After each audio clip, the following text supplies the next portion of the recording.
Halo teman-teman, di sini kami akan membahas tentang putusan nomor 96/PUU/12/2024 terkait pengujian Undang-Undang nomor 4 tahun 2016 tentang tabungan perumahan rakyat atau yang biasa dikenal dengan TAPERA. Sebelum dimulai, izinkan kami untuk memperkenalkan diri. Saya Aladania dengan NIM 13122001197.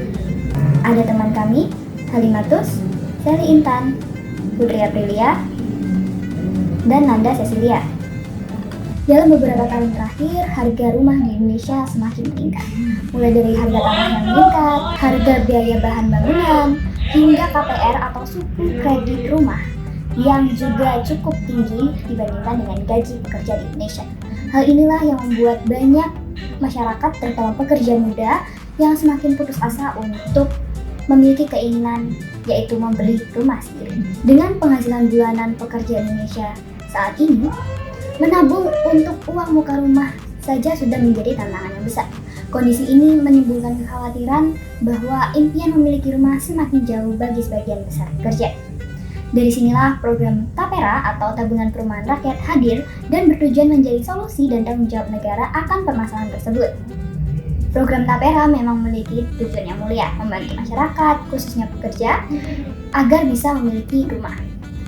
Tapi di balik niat baik itu, banyak pihak yang menilai aturan ini atau aturan pelaksanaan ini justru menimbulkan beban baru bagi pekerja dan pemberi kerja.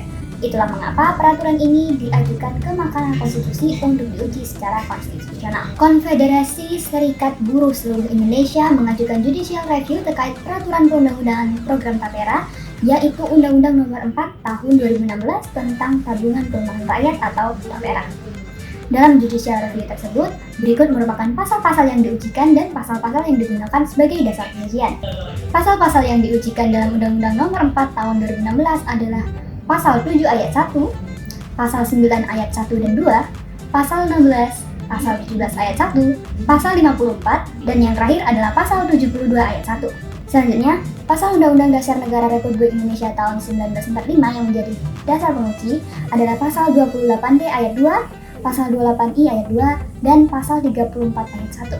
Selanjutnya kami akan membahas tentang alasan pasal tersebut dimohonkan pengujiannya, persoalan yang ditimbulkan oleh pasal tersebut, dan pasal konstitusi mana yang terkait dengan pasal yang dimohonkan. Yang pertama, kewajiban menjadi peserta TAPERA. Pasal yang terkait dengan hal ini adalah Pasal 7 Ayat 1 yang berbunyi setiap pekerja dan pekerja mandiri yang berpenghasilan paling sedikit sebesar upah minimum wajib menjadi peserta TAPERA. Lalu selanjutnya, Pasal 9 Ayat 1 dan 2. Hal ini mengatur tentang kewajiban pemberi kerja mendaftarkan pekerjanya sebagai peserta. Permasalahan yang ditimbulkan dari pasal-pasal ini adalah kewajiban ini bertentangan dengan hak atas kebebasan ekonomi dan penghasilan yang layak, karena pasal ini memaksa seluruh pekerja untuk mengikuti program TAPERA tanpa mempertimbangkan kemampuan finansial. Pasal ini terkait dengan Pasal 28D Ayat 2, yaitu hak atas pekerja dan penghasilan yang layak, karena dengan hal ini, gaji para pekerja secara wajib dan secara terpaksa dipotong untuk membayar program TAPERA. Selanjutnya ada Pasal 28I Ayat 2, yaitu hak bebas dari perlakuan diskriminatif, seperti yang sudah saya jelaskan tadi bahwa peserta atau pekerja yang telah memiliki rumah pun wajib untuk mengikuti program ini. Selanjutnya, kewajiban membayar iuran TAPERA. Hal ini disyaratkan dalam Pasal 16 yang berisi tentang simpanan peserta ditetapkan berdasarkan persentase tertentu dari gaji. Lalu Pasal 17 Ayat 1 yang mana simpanan TAPERA dibayar oleh pemberi kerja dan pekerja. Yang menjadi permasalahan adalah persentase pemotongan gaji dianggap sebagai pungutan wajib yang tidak adil karena tidak semua peserta menerima manfaat langsung, terutama seperti yang telah saya sebutkan tadi adalah para peserta yang telah memiliki rumah dan tidak berniat untuk membeli rumah lagi. Hal ini dikaitkan dengan Pasal 28D Ayat 2 Undang-Undang Dasar 1945 terkait hak atas penghasilan yang layak dan perlakuan adil dalam hubungan kerja. Lalu Pasal 28I Ayat 2 yang mana tidak boleh ada perlakuan diskriminatif terhadap pekerja. 3. manfaat tapera bersifat diskriminatif. Dalam pasal 25 ayat 2 Undang-Undang Nomor 4 Tahun 2016, pasal tersebut menjelaskan bahwa hanya peserta yang belum memiliki rumah yang dapat memperoleh manfaat pembiayaan rumah dari tapera tersebut. Keempat, pengelola tapera tidak transparan dan tidak melibatkan pekerja. Dalam pasal 54 ayat 1 diberikan sejumlah list terkait pengelola tapera yang mana komposisi komite tapera tersebut tidak mencantumkan unsur pekerja atau pemberi kerja. Jadi, dana tapera yang berasal dari pekerja dan pemberi kerja. Jadi, pengelola dana tapera yang berasal dari pekerja dan pemberi pekerja itu dikelola oleh orang-orang yang bukan merupakan perwakilan dari pekerja dan pemberi kerja. Hal ini membuat keputusan dan juga pengawasan yang dilakukan terhadap tapera ini menjadi tidak transparan dan sangat-sangat riskan untuk disalahgunakan. Hal ini dikaitkan dengan pasal 28D ayat 1, yaitu hak atas perlakuan yang adil dan kepastian hukum. Yang kelima, program tapera tumpang tindih dengan program BPJS Ketenagakerjaan. Hal ini tidak secara eksplisit terdapat dalam suatu pasal di Undang-Undang Tapera, namun kebijakan ini jelas bertumpang tindih dengan BPJS Ketenagakerjaan yang juga memiliki program serupa terkait perumahan pekerja. Tumpang tindih program ini menyebabkan kebingungan pekerja dan pemberi kerja terkait iuran dan juga administratif terkait iuran antara iuran tapera dan iuran BPJS Ketenagakerjaan. Dan yang terakhir, tapera mengalihkan tanggung jawab negara kepada rakyat. Hal ini ditunjukkan dari kewajiban kepesertaan tapera. Dalam putusannya, pemohon berpendapat bahwa penyediaan rumah bagi masyarakat berpenghasilan rendah merupakan kewajiban negara sesuai dengan pasal 34 ayat 1 Undang-Undang Negara Republik Indonesia tahun 1945. Beban yang seharusnya menjadi tanggung jawab negara dialihkan kepada rakyat melalui potongan gaji mereka. Selanjutnya kita membahas tentang amar putusan Mahkamah Konstitusi nomor 96 PUU 12/2024 yang dinilai bersifat ultra petita atau putusan tersebut melampaui apa yang diminta pemohon.